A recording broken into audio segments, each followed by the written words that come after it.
begin with breaking news in Harnett County. Southbound lanes of I-95 are closed because of a fiery crash involving a large vehicle, possibly a tractor trailer, and two other vehicles as well. Now, this happened at exit 73 near Dunn, where traffic is backed up for miles and miles. Take a look at this video right here. Sky 5 is over the scene, and as you can see, it's a major situation there right now. Now, we've learned within the last 15 minutes that the truck driver was airlifted with serious injuries. WRAL's Keenan Willer is live near the scene. And Keenan, what can you tell us?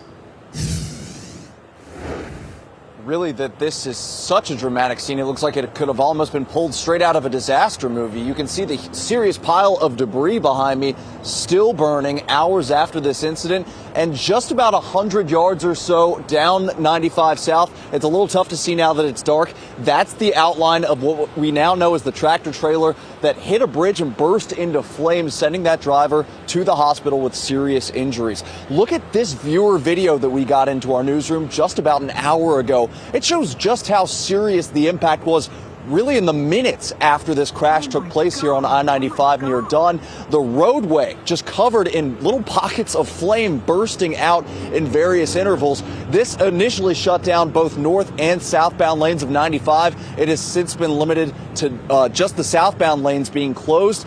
This all played out, we now know from State Highway Patrol, when this truck initially barreled into the side of a bridge here by Dunn. You can see it right there. That's the focal point of the investigation where they are centering on right now. The truck hit that bridge right there, burst into flames immediately, and kept going for about 50 yards or so. And during that time, two other cars actually wrecked while trying to avoid that flaming truck. One driver I actually overheard talking to State Highway Patrol. He said he had to drive through a wall of flame to get to safety. He said if he had driven the other way than the decision he made, he might have died in this crash as well. At this point, there is not a confirmed fatality. We know that the driver was sent to the hospital by airlift with severe burns, especially given the state of the truck right now. A complete shell that was completely incinerated.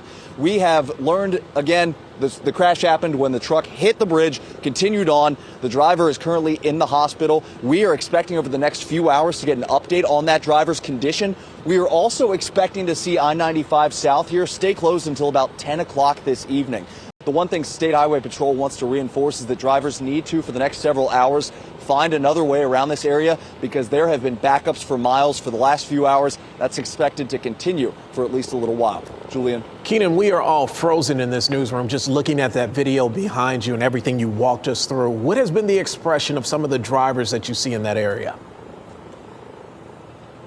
So I think the most striking part, and you can sort of see here, the burning mess right here and that bridge where the driver initially hit, there has been a steady line of people driving over that, and you just see their faces in shock. Some of them just stopping in the middle of the bridge and just looking at this scene, which again looks like it could have been ripped straight out of an action movie. There is such a mass of what looks to be really uprooted trees that were caught up in all of this fiery explosion and are still burning. That's another part of the reason that 95 South can't be reopened for at least the next few hours. They have to let this burn out before they can safely reopen the highway. They're also trying to get what could be some hazardous material from the shell of that truck pulled off 95. So northbound traffic safely on the other side of the divider there, it's still continuing. But for anyone who's trying to go down 95 South here, there is a ton of work and a lot of sanitizing and cleanup that has to be done before this is going to be a passable interstate once again.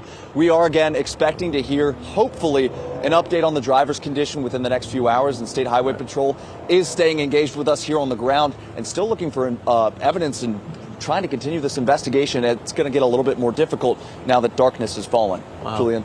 Keenan Willett covering every angle of this for us. Thank you. We'll check back in with you later this evening.